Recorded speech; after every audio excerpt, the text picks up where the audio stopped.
சொல்லி சொன்னால் இந்த 11ஆம் மாதம் 12ஆம் மாதம் தை மாதம் காலப்பகுதியில் இந்த கடன் சீட்டமாக எங்களோட கடன் இருக்கும் எப்பவுமே இதில் தொடர்ச்சியாக இந்த இடத்துல தாளையடியை சேர்ந்த நபரொருவர் என்னென்னு சொன்னால் கடலில் நீராடி வந்திருக்கிறார். இந்த வருஷம் என்னென்று சொன்னால் இப்போ கிட்டத்தட்ட 4ஆம் மாதம் 5ஆம் மாத இது காலப்பகுதியில் மாசா பகுதியை சேர்ந்த ஒரு பையனொருத்தன் இறந்திருக்கிறார். இப்போ உடுத்துற பகுதியை சேர்ந்த ஒருவர் நேற்று 28/12/2025 இறந்திருக்கிறார்கள். அவர்கள் இந்த கடல் சீற்றம் இங்கே காணப்படுகிற போதும்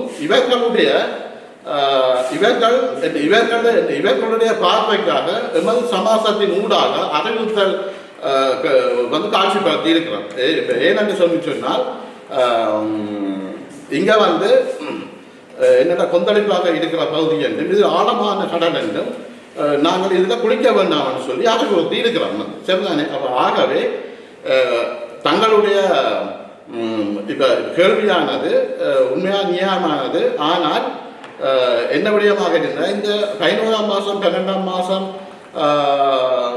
இது தை 15 காலப்பகுதி மட்டும் இந்த கடன் பலமையாகவே கொந்தளிப்பாக இருக்கும்.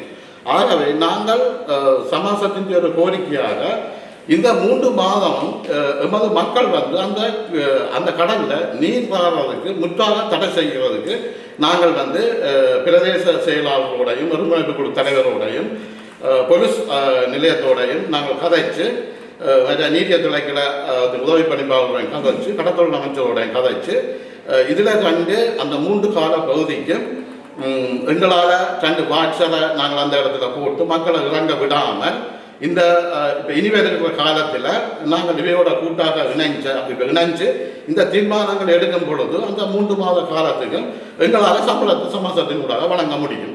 ஆகவே இது தொடர்பாக நாங்கள் தொடர்ச்சியாக உரிய அதிகாரிகளோட கலந்துரையாடி நாங்கள் இதுக்கு ஒரு தீர்க்கமான ஒரு முடிவை நாங்கள் இந்த தினத்தில் எடுக்கிறதுக்கு இருக்கிறோம்.